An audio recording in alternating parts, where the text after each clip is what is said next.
오늘 2부 예배에 나오신 모든 분들을 주님의 이름으로 환영합니다. 우리 옆에 계신 분들에게 환영합니다, 사랑합니다, 서로 인사하겠습니다. 환영합니다, 사랑합니다.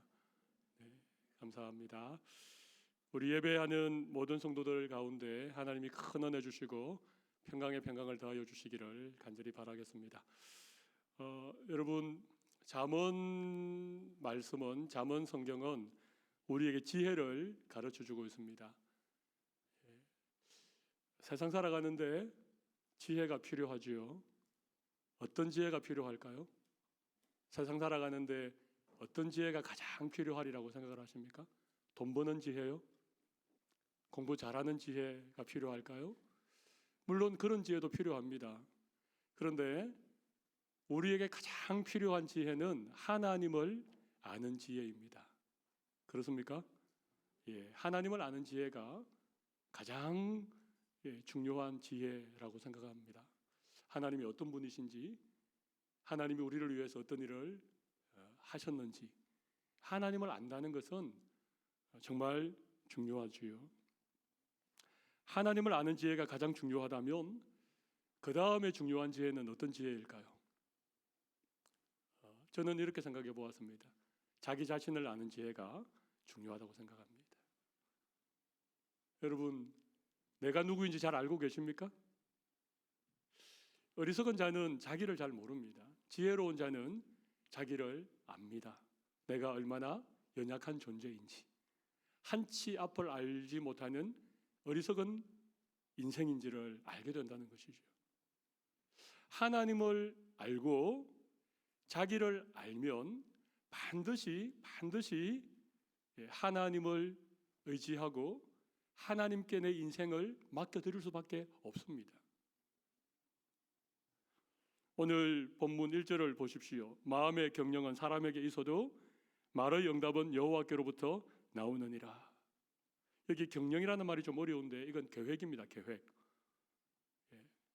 마음의 계획은 사람에게 있어도 말의 응답은 여호와께로부터 나오느니라. 이 말은 우리가 어떤 것을 계획해도 그 일이 이루어지고 그 일이 응답되는 것은 하나님으로 말미암는다는 것입니다. 9절을 한번 볼까요? 9절 보시면 사람이 마음으로 자기의 길을 계획할지라도, 여기 계획이 나오죠? 1절의 경영이랑 9절의 계획은 똑같은 영어 단어 플랜입니다. 계획입니다. 계획. 자기의 길을 계획할지라도 그 걸음을 인도하시는 이는 누구십니까? 여호와 하나님이십니다. 우리가 우리의 인생의 길을 아무리 계획해도 그 인생길의 걸음을 인도해 주시는 분이 하나님이시라고 하는 거죠. 이 사실을 안다면 우리의 인생을 주님 앞에 맡겨드려야 된다는 것입니다. 오늘 예배하는 우리 모든 성도님들, 우리의 인생을 하나님 앞에 맡겨드릴 수 있는 여러분들이 되시기를 바랍니다. 이게 너무 중요합니다. 하나님께 맡기는 것이 한 번밖에 없는 우리의 인생길을, 한 번도 걸어가 본 일이 없는 우리의 인생길을 가장 잘 살 수 있는, 가장 성공적으로 걸어갈 수 있는 비결 중에 비결이라고 하는 것이죠. 여러분, 오늘 본문 3절 말씀을 보십시오. 너의 행사를 여호와께 맡기라. 그리하면 네가 경영하는 것이 이루어지리라. 여기도 경영이 나오는데 계획이라고 바꾸어 읽어도 됩니다. 너의 행사를 하나님께 맡기라. 그리하면 너가 계획하는 것이 이루어질 것이다. 우리에게 있는 여러 가지 계획이 있을 수 있지 않습니까? 그것이 어떻게 이루어진다고요? 하나님께 맡길 때에 하나님께서 그것을 이루어 주시겠다, 그렇게 말씀하시는 것입니다. 그래서 오늘 저는 우리에게 인생의 지혜를 가르쳐주는 잠언, 오늘 본문의 말씀을 통하여서 하나님께 맡기는 인생, 그런 주제를 가지고 잠시 말씀의 은혜를 나누어 보고자 합니다. 여러분, 우리가 먼저 알 것은 하나님이 이 세상 천지 만물을 창조하셨고 지금 또 하나님이 그것들을 다 다스리고 계신다는 사실입니다. 이 세상은 우연히 생겨나지도 않았고 자동적으로 돌아가는 것도 아니라 하나님에 의해 창조되어졌고 하나님이 지금 또 이 세상 만물을 다스리고 계신다는 것입니다. 다시 말씀드리면 이 세상의 모든 것들은 하나님의 뜻대로 이루어집니다. 아멘이십니까? 그렇습니다. 하나님은 세상 만물을 주관하시고 세상 만물을 다스리는 분이십니다. 이것을 믿는 것이 하나님의 주권을 믿는 것입니다. 무엇을 믿는다고요? 하나님의 주권입니다. 하나님의 주인 되심을 믿습니다. 하나님이 내 인생의 주인이시고 하나님이 이 세상 모든 만물의 주인이신 것을 믿는 믿음, 그리고 그 주인의 뜻대로 이 세상 모든 것들이 다스려지고 있다는 것을 믿는 것을 하나님의 주권을 믿는 믿음이라고 하는 것입니다. 우리는 이 하나님의 주권을, 절대적인 주권을 믿는 것입니다. 하나님의 주권을 믿는 사람들은 반드시 자기의 인생을 하나님께 맡겨드려야 되는 것입니다. 그래서 우리가 먼저 생각해 볼 것은 하나님께 맡겨야 된다는 것입니다. 하나님께 맡겨야 된다는 것입니다. 본문 3절을 다시 한번 읽어볼까요? 너의 행사를 여호와께 맡기라. 그리하면 내가 경영하는 것이 이루어지리라. 여러분, 맡긴다는 게 뭡니까? 너의 행사를 여호와께 맡긴다. 하나님께, 여기 행사는 우리의 삶을 말합니다. 우리의 모든 것을 말합니다. 우리의 모든 것, 우리의 삶을 하나님께 맡긴다는 게 무슨 의미입니까? 어렵습니까? 하나님께 의탁한다는 것입니다. 하나님께 위임한다는 것입니다. 내 인생의 주인이 내가 아니라 하나님이 내 인생의 주인이기 때문에 하나님께 내 모든 삶을 드린다는 그런 의미입니다. 하나님의 손에 올려놓는다는 그런 얘기입니다. 우리 가끔 기도할 때 이렇게 기도하는 적이 있으시죠? 하나님 좀 도와주세요. 제가 이런 일을 하는데 어려운데 하나님 좀 도와주십시오. 그런 기도 여러분 하십니까? 그런 기도도 안 하십니까? 우리 그렇게 기도하지 않습니까? 도와주십시오. 여러분, 우리가 도와주십시오라고 기도하는데 과연 하나님이 그냥 우리를 그냥 도와주기만 하는 분이십니까? 마치 알라딘의 램프 속에 있는 요정 지니처럼 어느 순간 연기와 함께 나타나서 우리의 어려운 일을 해결해 주시는 그 정도의 분이 하나님이십니까? 우리가 하나님 도와주십시오라고 기도하지만 사실 그 기도 속에는 하나님께 우리의 인생을 맡겨드립니다. 그런 의미를 담고 있는 것입니다. 하나님 우리와 함께 해주세요. 이런 기도도 하죠. 하나님 나와 함께 하시고 나를 지켜주십시오. 이런 기도도 하지 않습니까? 그냥 그게 하나님 그냥 내 곁에서 나를 좀 이렇게 지켜보고 계십시오. 그냥 하나님은 보고만 계십시오. 하나님은 저 옆에 가만히 있기만 하십시오. 그런 기도입니까? 하나님 저와 함께 해주십시오라고 하는 기도는 하나님이 내 인생길을 동행해 주시고 하나님이 내 인생길을 인도해 주십시오라는 기도인 것입니다. 우리가 도와주세요 혹은 함께 해주셔요라고 하는 기도 가운데 우리의 삶을 하나님께 맡겨드리는 그런 믿음의 고백이 포함되어 있는 것입니다. 그런데 중요한 것은요, 하나님께 내 삶을 맡깁니다.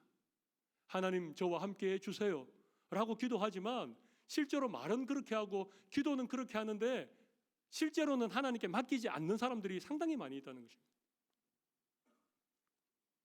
하나님께 제 삶을 올려드립니다 라고 기도해놓고는 모든 근심 걱정을 자기 혼자 다 짊어지고 살아가는 사람들이 있습니다.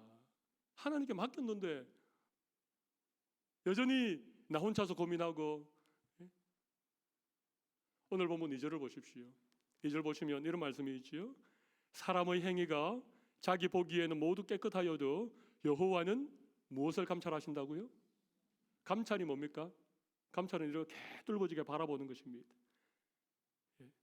사람은 겉으로 드러난 행위밖에 모릅니다. 그죠? 근데 하나님은 우리의 마음을 꿰뚫어 보신다는 거예요. 여러분 2절을 다시 보시면 사람의 행위가 누구 보기에는 모두 깨끗합니까? 자기 보기엔. 사람들이 자기에게는 점수를 후하게 줍니다. 그죠? 다른 사람에 대해서는 굉장히 박하게 하고 다른 사람의 행위에 대해서는 굉장히 까탈스럽게 하지만 자기 자신에 대해서는 너무너무 후합니다. 나 이 정도면 괜찮아. 자기 보기에는 깨끗하게 보입니다. 근데 하나님은 우리의 드러난 행위만을 보는 것이 아니라 우리의 심령을, 우리의 마음을, 우리의 중심을 꿰뚫어 보신다는 거예요. 하나님께 저의 모든 행사를 맡깁니다. 하나님이 저의 삶의 주인이셔서 하나님께 다 올려놓습니다. 그렇게 말은 했는데 실제로는 그렇지 않는 사람들을 하나님이 아실까요? 모르실까요? 안다는 것입니다. 그러니까 여전히 내가 모든 것을 내 두 손에 꼭 붙들고 살아가고 있으니까 우리의 마음에 계획하는 일들이, 우리가 경영하는 일들이 이루어지겠습니까? 이루어지지 않겠습니까? 하나님이 이루시는데 내가 붙들고 있으니까 이루어지지 않는다는 것입니다. 오늘 예배하는 여러분들이 정말 하나님 앞에 우리의 인생을 좀 맡겨드릴 수 있는 그런 믿음의 결단을 하시면 좋겠습니다. 그런 은혜를 우리 모두에게 정말 주시기를 바랍니다. 이게 이 세상을 살아가는 가장 중요한 지혜라고 생각합니다. 자, 그렇다면 하나님께 우리의 행사를 맡기고 우리의 삶을 맡겼다면 그럼 우리는 뭘 해야 될 것인가? 하나님께 다 맡겨버렸는데 나는 그냥 팔짱 끼고 뒷짐 지고 아무것도 안 해도 됩니까? 하나님 다 알아서 해주세요. 하나님께 다 맡겼으니까 뭐 죽이 되든 밥이 되든 하나님 알아서 하세요. 그렇게 해야 됩니까? 그렇지 않습니다. 하나님께 우리의 행사를 맡긴 사람들에게 나타나는 특징이 있습니다. 하나님께 내 인생을 위탁한 사람들에게 나타나는 아주 뚜렷한 삶의 모습들이 있습니다. 이런 모습들이 나타나면 그분은 하나님께 정말 인생을 맡긴 사람입니다. 근데 하나님께 맡깁니다라고 말은 했지만 우리의 삶 속에서 이런 특징들이 나타나지 않으면 실제로는 맡기지 않은 것입니다. 제가 몇 가지 특징들을 오늘 본문 속에서 좀 여러분에게 설명드리겠습니다. 제가 크게 두 가지로 말씀드리겠는데, 하나는 악에서 떠나야 된다는 것과 또 하나는 선한 일을 힘써야 된다는 것입니다. 두 가지가 뭐라고요? 하나는 악에서 떠나야 되는 것입니다. 악에서 떠나는 것입니다. 또 하나는요, 선한 일을 힘쓰는 것입니다. 하나님께 내 인생을 맡긴 사람은 하나님이 내 인생길을, 내 인생의 걸음을 인도해 주신다는 것을 믿고 하나님께 맡긴 그런 사람들은 자기의 삶 가운데 이 두 가지 특징이 나타난다는 것입니다. 악에서 떠나는 것과 선한 일을 힘쓰는 이 두 가지 특징이 나타납니다. 여러분 한번 생각해 보십시오. 여러분의 인생에 악에서 떠나고자 하는 그런 마음이 있습니까? 또 선한 일을 열심히 하려고 하는 그런 마음이 있으십니까? 그렇다면 여러분은 하나님께 인생을 맡긴 사람입니다. 그렇다면 하나님이 여러분과 여러분의 인생길을 동행해 주시면서 여러분의 마음에 있는 계획들을 하나님이 이루어 주시는 삶을 살고 있는 분이십니다. 구체적으로 제가 좀 말씀드리겠습니다. 먼저 4절을 한번 보겠습니다. 4절 같이 한번 읽어보겠습니다. 여호와께서 온갖 것을 그 쓰임에 적당하게 지으셨나니 악인도 악한 날에 적당하게 하셨느니라. 굉장히 어려운 말씀이죠. 앞부분은 이해가 되죠. 하나님이 모든 것을 다 쓰임에 적당하게 창조하셨다는 것 여러분 이해되시죠? 그런데 뒤에 있는 말씀, 악인도 악한 날에 적당하게 하셨느니라. 이 말이 무슨 말일까요? 세상에는 악한 사람이 있습니까? 없습니까? 여러분들은 악한 사람 한 번도 못 만나보신 행복한 분들이신가 봅니다. 세상에는 악한 사람들이 참 많습니다. 나쁜 사람들, 악한 생각을 가지고 있는 사람들. 근데 여러분, 제가 여쭤보겠습니다. 이 악한 사람이 세상에서 잘 될까요? 아니면 착한 사람이 세상에서 잘 될까요? 네. 다 대답이 두 가지로 나뉘었습니다. 어떤 분은 악한 사람이라고, 어떤 사람은 착한 사람이라고 했는데, 세상적인 잣대로 보면, 세상적인 기준으로 보면 악한 사람이 더 잘 사는 것 같아요. 왜냐하면 남도 속이고, 그죠? 좀 나쁜 방법으로 돈도 벌고 사기도 치고 남의 거 빼앗기도 하고, 그러니까 악한 사람이 세상에서는 더 잘 사는 것처럼 보입니다. 그래서 선하게 살아가려고 하는 사람들, 하나님 앞에 좀 정직하게 살아가려고 하는 사람들이 손해를 보는 것 같아요. 그렇지 않습니까? 그래서 우리 마음에 아니 세상 다 저렇게 살아가는데 뭐 우리도 뭐 조금 거짓말도 하고 어떤 때는 조금 부정한 방법이긴 하지만 필요한 목적을 위해서는 그렇게 하고, 이런 마음이 우리에게 찾아온다는 말입니다. 그런데 하나님께 자기의 삶을 맡긴 사람은 그렇지 않습니다. 하나님이 말의 응답을 이루어 주신다고 믿는 사람, 사람이 자기의 길을 계획하지만 하나님이 그의 걸음을 인도하신다라고 믿는 사람은 그렇게 하지 않아요. 세상이 다 악하여도, 악한 사람들이 곳곳에 있어서 악한 역할을 해도 나는 그 악한 사람을 본받지 않겠다. 여러분 성경에 보면 바로 같은 악한 사람이 있지 않습니까? 하나님이 그 바로 같은 사람도 사용하셨습니다. 가룟유다 같은 예수님을 팔아버린 그런 악한 제자도 있지 않습니까? 하나님은 그런 사람도 사용하시는 거예요. 근데 우리가 그런 사람들 보면서 아니 저 사람도 저렇게 악하게 행하는데 나는 뭐 이렇게 얘기하지 말라는 것입니다. 그 악한 사람을 핑계로 내 안에 있는 악을 합리화하지 말라는 것입니다. 그리고 우리가 그 악한 사람을 탓하고 그 악한 사람을 비난하고 그들을 정죄하면서 우리의 아까운 시간들을 허비하지 말라는 것입니다. 악인 나름대로 역할이 있습니다. 그건 하나님께 맡기고 우리는 악에서 떠나야 되는 것입니다. 세상은 악하지만 우리는 계속해서 의롭게 살아가려고 하는, 세상은 죄로 가득하지만 우리는 하나님 앞에 깨끗하게 살아가려고 하는 이런 악에서 떠나는 노력들을 우리가 계속해야 된다는 것입니다. 그러나 하나님께서 우리의 인생길을 인도해 주시고 우리의 마음에 계획하는 것들을 반드시 응답해 주시리라고 믿습니다. 왜냐하면 우리는 하나님을 믿으니까, 하나님이 절대 주권을 가지고 계신 분임을 믿으니까 우리 그렇게 할 수 있다는 것입니다. 5절을 한번 보실까요? 물은 마음이 교만한 자를 여호와께서 미워하시나니 피차 손을 잡을지라도 벌을 면하지 못하리라. 세상에는 교만한 자들이 많습니다. 교만한 자의 특징은요, 하나님을 안중에 두지 않는 사람입니다. 그죠? 자기가 잘났다고, 자기가 인생의 주인이라고 생각하는 사람들은요, 서로 모여서 손을 잡고 서로 계획을 꾸미고 악한 일을 도모하고, 그렇게 교만한 자들은 서로 손을 잡고 악한 것들을 계획하고 있습니다. 네, 하나님이 그들을 벌하신다는 것을 우리는 아는 것이죠. 그러니까 우리는 그렇게 하지 말아야 됩니다. 우리는 교만한 자들과 손을 잡고 그들과 악을 도모하고 악한 일들을 계획하고 그렇게 하지 말라는 것입니다. 사람들이 모이고 그곳에서 뭔가가 이루어지는 것 같고 대단한 일이 있을 것 같지만 우리는 그 자리를 떠나야 되는 것입니다.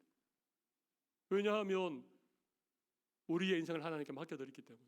하나님이 교만한 자들을 싫어하시고 교만한 자들이 모여서 손을 잡고 무엇을 언어하는 것을 하나님 반드시 벌하시기 때문에 우리는 그런 자리를 빨리 피해야 되는 것입니다. 이게 악에서 떠나는 것입니다.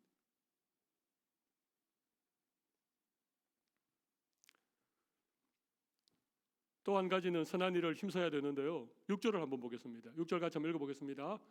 인자와 진리로 인하여 죄악이 속하게 되고 여호와를 경외함으로 말미암아 악에서 떠나게 되느니라. 하나님 두려워하면 악에서 떠나게 되는 것이죠. 그리고 우리가 힘써야 될 일이 있습니다. 그게 뭔가 하면 진리와 인자와 진리로 인하여 죄악이 속하게 된다는 것입니다. 이 말씀도 조금 어려운데요. 여러분 세상에는 죄가 많습니다. 사람들 속에 죄악이 얽혀 있습니다. 그런데 인자와 진리를 가지고 있으면 이런 죄에서부터 구원을 받는다는 얘기입니다. 이게 속한다는 말은 죄가 사하여진다는 의미거든요. 여러분 우리에게 인자와 진리가 있어야 됩니다. 인자와 진리는 하나님의 사랑과 하나님의 공의의 성품이 우리 안에 있는 것을 말합니다. 하나님은 사랑의 하나님이시죠. 또 하나님은 공의로우신 분이시죠. 여기 인자는 하나님의 사랑을 의미하고 진리는 하나님의 공의를 의미합니다.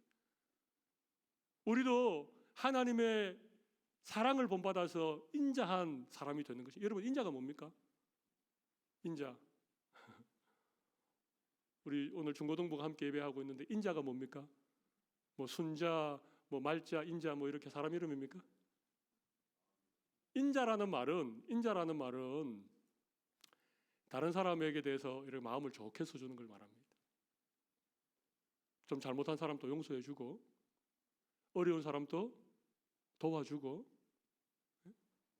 따돌림 당하는 친구들을 이렇게 챙겨주고 이런 마음, 사랑의 마음, 이런 마음을 가지고 살아야 된다는 것입니다.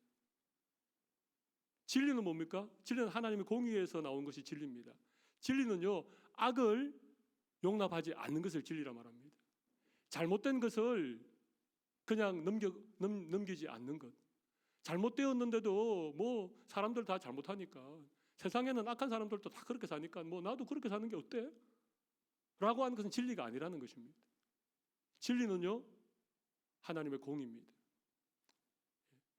그러니까 우리는 인자와 진리를 가지고 살아가야 된다는 것입니다. 이게 선한 일에 힘쓰는 것입니다. 여러분에게 이런 인자와 진리가 있습니까? 근데 우리는 이건 항상 뒤바꿔 합니다. 인자가 필요할 때는 진리를 얘기하고, 진리가 필요한 상황에는 사랑을 말하고. 그러니까 우리 인생이 막 혼돈스러운 것입니다. 두 번째, 선한 일을 힘써야 되는 두 번째 7절을 한번 보실까요? 사람의 행위가 여호와를 기쁘시게 하면 그 사람의 원수라도 그와 더불어 화목하게 하시느니라. 자, 사람의 행위가 누구를 기쁘시게 해야 된다고요? 하나님을 기쁘시게 해야 된다는 것입니다. 내 행위가 하나님을 기쁘시게 하면 나하고 원수진 사람과의 관계 속에서 우리가 스트레스 받고 그것 때문에 막 괴롭고 그런 모든 관계들이 다시 회복이 된다는 얘기입니다. 왜? 우리는 하나님의 주권을 믿으니까. 하나님이 우리의 인생길을 인도하시고 우리의 모든 계획을 이루어 주시는 분인 것을 우리가 믿었기 때문에 우리는 원수 때문에 밤을 지새거나 원수 때문에 미워하면서 밥맛을 잃어버리거나 그렇게 우리가 살지 않고 우리가 힘쓸 일은 뭡니까? 하나님을 기쁘시게 하는 일을 열심히 하는 거예요. 하나님을 기쁘시게 하는 일을 열심히 하는 겁니다. 그러다 보면 원수까지라도 우리와 화목하게 된다는 것입니다. 하나님이 그렇게 해주시겠다는 얘기입니다. 혹시 여러분 마음에 미워하는 사람이 있습니까? 그 사람을 미워하는 그 에너지 때문에 여러분들이 막 하나님을 기쁘시게 하는 삶을 사십시오. 사람의 행위가 여호와를 기쁘시게 하면 그 사람의 원수라도 그와 더불어 화목하게 하시느니라. 누가 하십니까? 하나님이 그렇게 해주시겠다는 것입니다. 그 원수의 마음을 감동시키시고 그 원수의 마음을 변화시키셔서 화목하게 해주시는 이런 놀라운 일들이 우리의 인생에 이루어진다는 거예요. 여러분, 이게 기적이죠. 이게 하나님께서 우리의 삶 가운데 이루기 원하시는 일들이에요. 그냥 원수와 평생토록 원수로 지내는 것. 원수 때문이 아니고 내 행위가 하나님의 기쁨이 되지 못하기 때문에 그래요. 내 마음에 여전히 원수를 향한 미움이 남아있고 그 사람을 생각하면 계속해서 내 마음이 막 부글부글하기 때문에 그래서 원수와의 관계들이 여전히 원수로 남아있는 거예요. 세상은 원수를 갚아라 그렇게 말합니다. 그죠? 그래서 이 원수 갚는 영화들이 얼마나 많습니까? 그죠?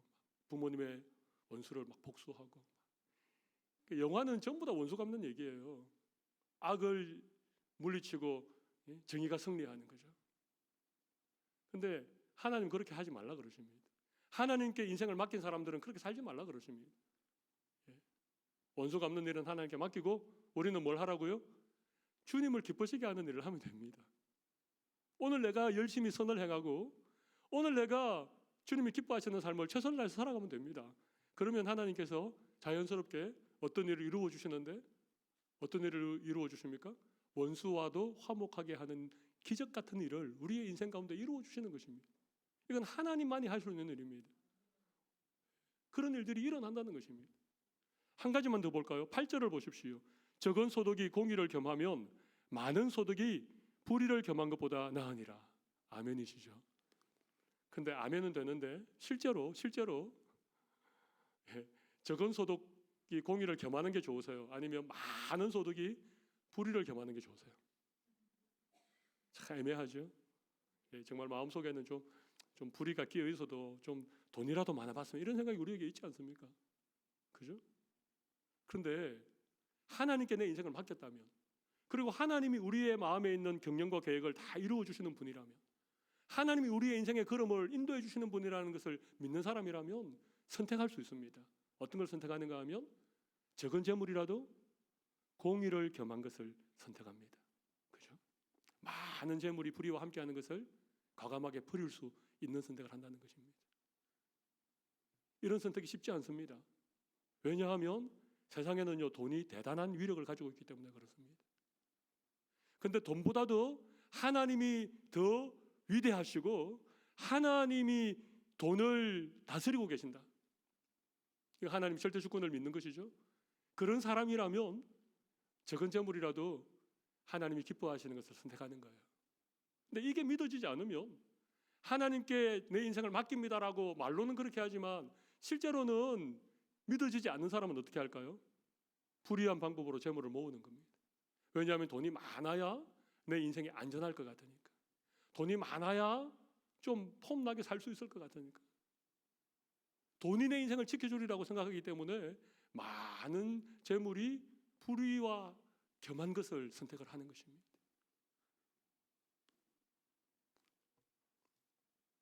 여러분, 정직하게 살면 손해보는 것이 세상입니다. 그러나 정직하게 살면서 손해볼 것을 여러분이 선택하십시오. 하나님이 갚아주실 것입니다. 하나님이 더 큰 것으로 채워주실 것입니다. 저는 그걸 믿습니다. 하나님이 채워주시는 것을 믿습니다. 정말 신비한 방법으로 우리의 필요를 공급해 주시는 살아계신 하나님을 믿습니다. 그런 것들을 우리의 인생 가운데 경험하고 그런 것들을 다른 사람과 함께 나누면서 살아가는 것이 믿음의 삶입니다. 그게 진짜 내 인생을 하나님께 맡긴 사람들이 누릴 수 있는 하나님의 축복이고 하나님의 은혜입니다. 근데 하나님 믿어도 늘 그냥 바들바들 그냥 왜냐하면 내 인생을 내가 붙들고 있기 때문에 그런 것입니다.